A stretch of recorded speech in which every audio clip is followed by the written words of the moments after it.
परम पूज्य गुरुदेव व महर्षि के दिव्य आशीर्वाद से क्षर से अक्षर की यात्रा करते करते हम आ पहुंचे हैं इसके 8वें भाग पर।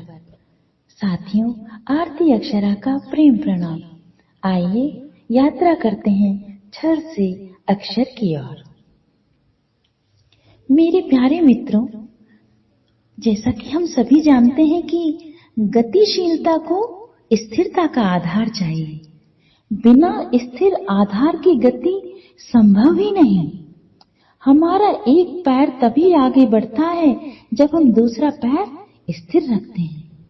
सड़क पर दौड़ती हुई बसों को देखिए, वाहनों को देखिए।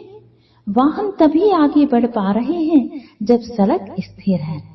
वाहन दौड़ रहे हैं पर सड़क नहीं दौड़ रही। घड़ी के कांटे घूम रहे हैं जब उसके पीछे एक स्थिर आधार है।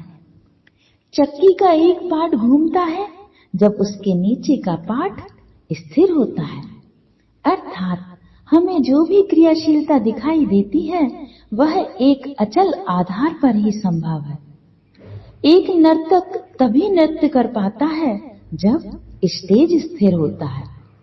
सिनेमा घर में दौड़ते हुए चित्रों को आप तभी देख पाते हैं जब पीछे का पर्दा स्थिर होता है।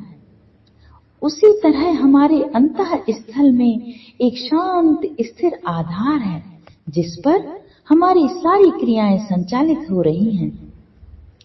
वही आधार हमारी आत्मा है। जिस प्रकार समुद्र के शांत आधार पर लहरें नर्तन करती हैं, उसी प्रकार समुद्र रूपी हमारी आत्मा, जो कि अनंत स्थिरता है, पर हमारी सारी क्रियाएं आकार लेती हैं।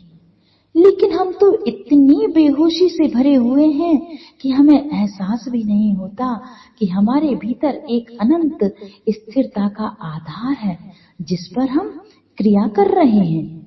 अपने आधार से अनभिज्ञ हम एक रुग्ण जीवन बिता रहे हैं। जिस जीवन को हम आनंदित होकर जी सकते हैं, हम स्वयं उसको संघर्ष बनाए हुए हैं। हम उस पंछी के समान जीवन जी रहे हैं जिसको अगर ज्यादा दिन तक पिंजरे में रख दिया जाए तो पिंजरा खोलने के बावजूद भी उड़ने को तैयार नहीं होता। वह भूल ही जाता है कि उसके पास अनंत आकाश में उड़ान भरने के लिए पंख हैं। आइए, इससे पहले कि हमारे पंख बेजान हो जाएं, फैला लें हम अपने पंखों को और भरें ऊंची उड़ान। आइए ध्यान करें और जान लें कि जीवन आनंद है। आइए ध्यान करें और सराबोर हो जाएं ध्यान की उस शीतल धारा में, ऐसी धारा में जहां आनंद कभी चुकता नहीं।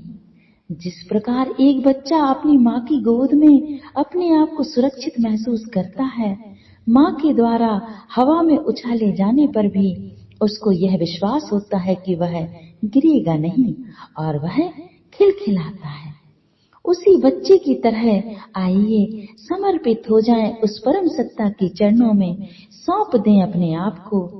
हम क्यों सोने चांदी और हीरे की खदानों पर अपना अधिकार जमाएं? क्यों ना हम राजा को ही अपना बना लें?